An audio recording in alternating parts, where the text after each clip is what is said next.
प्रभू येशू ख्रिस्तामध्ये सर्वांना सलाम। यावेळेस आपण मत्तईच्या पुस्तकातून 4था अध्याय आणि 18 ते 20 वचन काय सांगते ते बघूया। नंतर गालिल समुद्राजवळून तो चालला असताना त्याने पेत्र म्हटलेला शिमोन व त्याचा भाऊ आंद्रिया त्या दोघा भावांना समुद्रात पाग टाकताना पाहिले, कारण ते मासे धरणारे होते।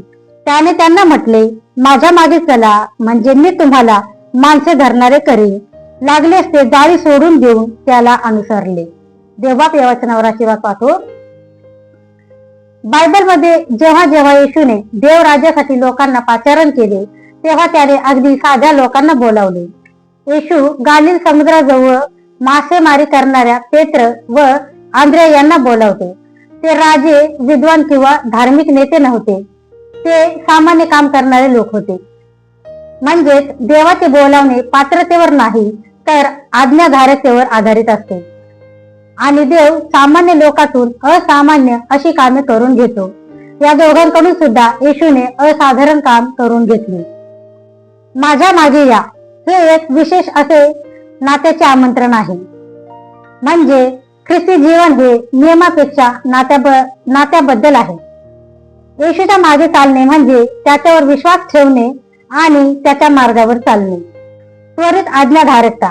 वचन सांगते की ते ताबडतोब जाळी सोडून त्याच्या मागे गेले। म्हणजे देवाचे पाचारण आपल्याकडे विलंब न मागता प्रतिसाद मागते। आशीर्वाद आज्ञाधारकतेत आहे, विलंबात नाही। मी तुम्हाला माणसे धरणारे करेन। येशू त्यांचा व्यवसाय बदलत नाही, तर तो त्यांच्या जीवनाचा उद्देश बदलतो।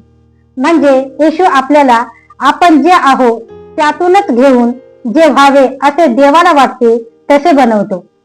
प्रियजनांनो, काय आपण येशूच्या बोलावण्याकडे लक्ष देतो का? काही जाळ्या म्हणजे आपल्या वाईट सवयी, भीती, स्वार्थ सोडायची आपल्याला गरज आहे का? आपण येशूच्या मागे चालायला तयार आहोत का? मत्तई 4:18 ते 20 आपल्याला शिकवते की येशूने या दोघांना बोलावले। त्या दोघांनी त्याच्या पाचारणाला सकारात्मक प्रतिसाद दिला आणि देव त्यांचे जीवन बदलतो।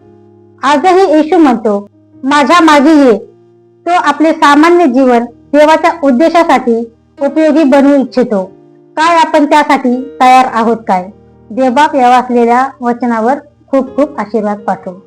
आमेन। यावेळेस आपण प्रार्थना करूया। पवित्र महासनाधीश परमेश्वरा, पिता परमेश्वरा, यावेळेस बापा तुझी प्रार्थना करण्याची संधी दिलीस, याबद्दल मी तुझे उपकार व आभार मानते।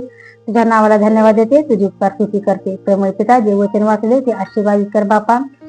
जे जे आता या क्षणाला बापा जे ऑनलाईन आहेत त्यांच्या जीवनामध्ये बापा या वचनाचा कार्य घडावं बापा, असं त्या दयेने कृपेने हो दे। प्रेमळ पिता, प्रत्येकाला तुझ्या आशीर्वादाने भर देव बापा। आमच्या मंडळीमध्ये इतर ठिकाणी जे कोणी दुःखी कष्टी आजारी असतील, अशांचं दुःख कष्ट आजार दूर कर। प्रत्येकाला तुझ्या आशीर्वादाने भर देव परमेश्वरा।